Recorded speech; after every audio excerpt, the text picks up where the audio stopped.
Hey all. So I've been playing around with the new Venompool, and I actually like him enough that I had a Cosmic 1 to 2 6-star rank up gem ready to go, and I went ahead and used it on him, in part because I'm really enjoying him, and in part because he pairs really well with the Massacre that I have at rank 2 and really enjoy using.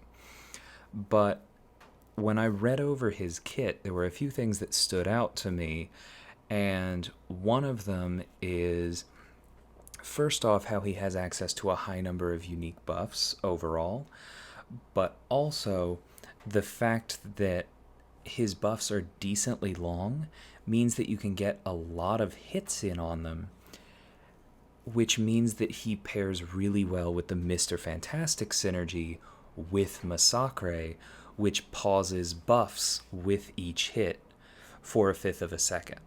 Now, it's only a fifth of a second, but that means that with a 5-hit combo, you've ended up pausing a buff for a full extra second. And when you're looking at Venompool's buffs, and especially at those Furies that he gets that last a full 60 seconds, you can land a lot of combos in 60 seconds and get a lot of extra mileage out of those. Also, so far from my testing, one of the main reasons to be careful using the L2 is that even if you do duplicate those buffs, there's a good chance that you'll lose them before they really do much for you. And so being able to pause them so they last longer goes a really long way, as you're seeing here. Like I said, I also brought the Massacre synergy because that makes all of his buffs and debuffs last 25% longer. So that means even more buff duration on the Furies, on the copied buffs, and therefore even more time to land hits and take advantage of the Reed synergy and pause them. What it also means is longer bleeds, therefore more chances to pause the bleeds with the spicy mechanic on the L3, and it also means that he bypasses Limber. One of the things that I'm really enjoying about Venompool so far is that he actually has two different ways to bypass Limber. The synergy he has with the various Captain Americas allows him to get up to 21% extra perfect block chance, 3% for each buff on him.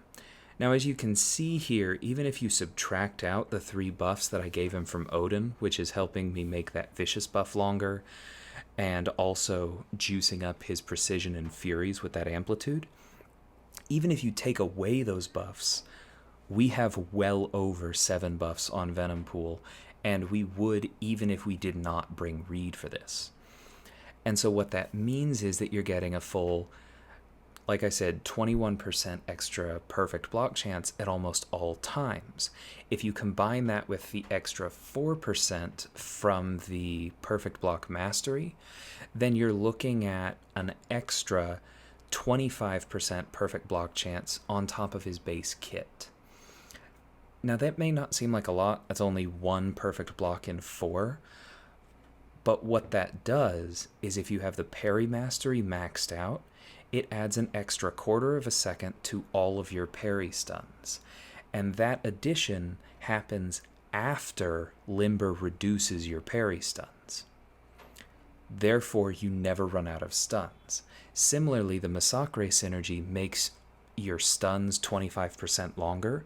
That is also added after Limber reduces your stuns.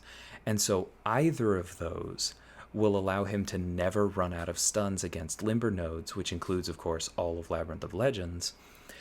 I actually did this once using both of them, and you can start out the fight with 7-hit combos, kind of like you can with Sabretooth when you bring Guardian, and that's also because of a higher perfect block chance, right? Although there it's 100%.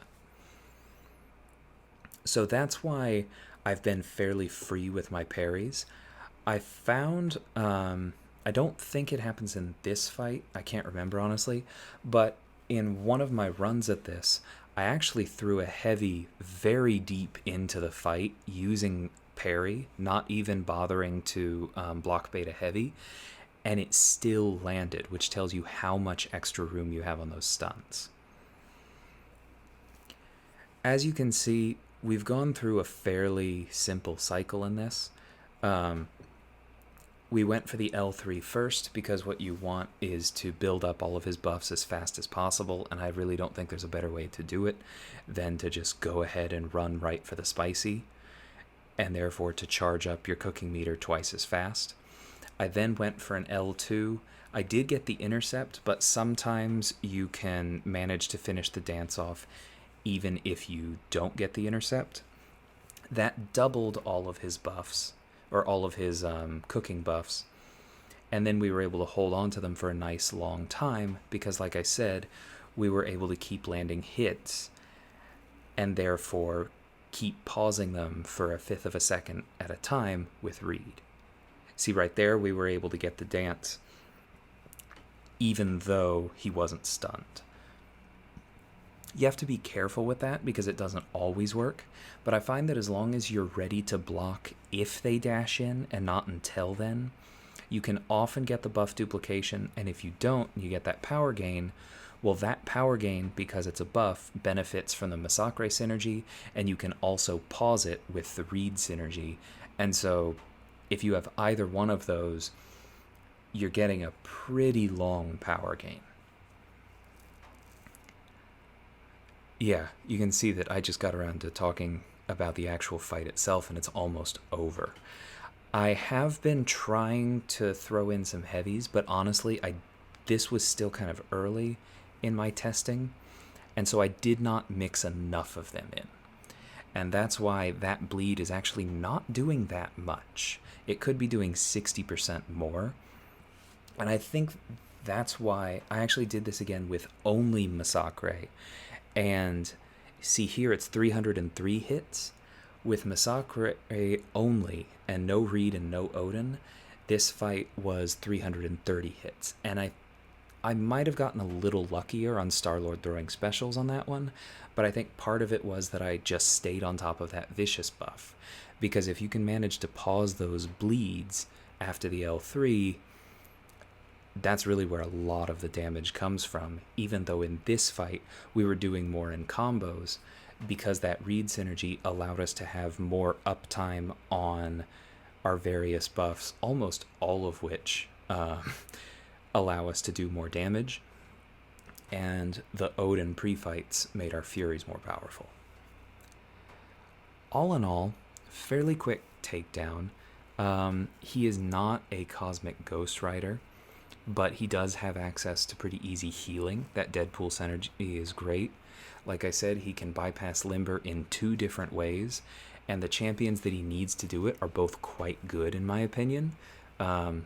Captain America Infinity War is excellent. I really enjoy using Massacre.